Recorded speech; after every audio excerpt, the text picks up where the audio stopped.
they might need, and they'll be advertised where those places are. 3 million people are without power, but more than 40 million power line workers have come from around the country, from Canada to Florida, to restore power across the state. In addition, the Federal Aviation has authorized Florida Power and Light to fly large drones before other manned aircraft can get up in the sky to quickly assess the damage on the ground so ground crews can restore power as quickly as possible. The Coast Guard and the Army Corps of Engineers are assessing how fast they can reopen the Port of Tampa to get fuel, food, water, and other basic goods flowing into the area again and quickly. Additionally, Vice President Harris and I said yesterday, and we'll say it again, to anyone who seeks to take advantage of our fellow Americans' desperation, whether you're a company engaging in price gouging or a citizen trying to scam your neighbors, we will go after you and we will hold you accountable. Now, not only that, our fellow Americans are putting their lives on the line to do this dangerous work and receive death penalties. Some received death penalties yesterday as a result of reckless, irresponsible, relentless disinformation and outright lies that continue to flow.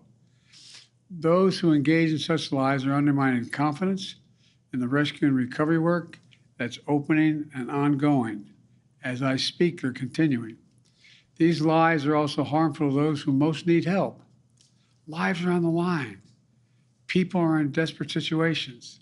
Have the decency to tell them the truth. So let me say this. To all the people impacted by Hurricane Helene and Hurricane Milton, despite the misinformation and lies, the truth is we're providing the resources needed to rescue, recover, and rebuild. Let me close with this. I know recovery and rebuilding projects can take a long and difficult time, but as long after the press and the cameras move on, I promise you have to pick up the pieces still. I want you to know we'll do everything in our power to help you put pieces back together and get all that you need. But God bless you, and may God bless our troops and our first responders who are in some cases risking their lives to help.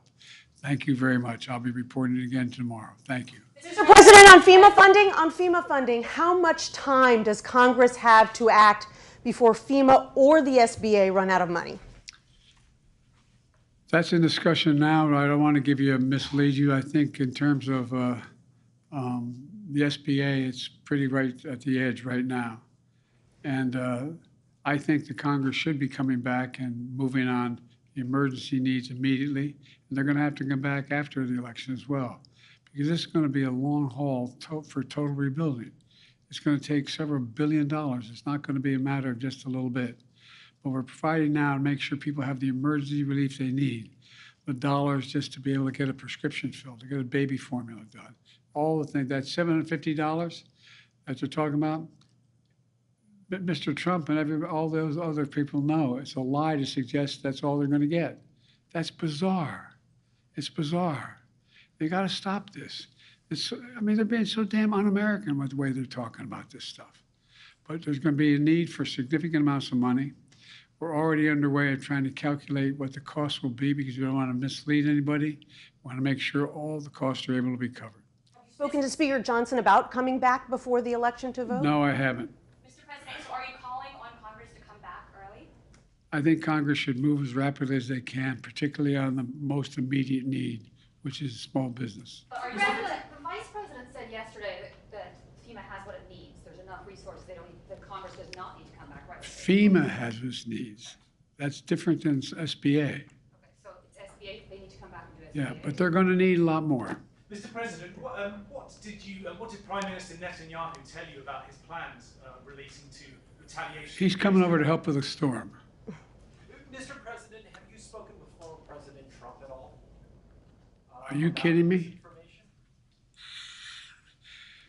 Mr. President Trump, former President Trump, get a life, man. Help these people. Will you hold him accountable? You said you were going to hold those accountable.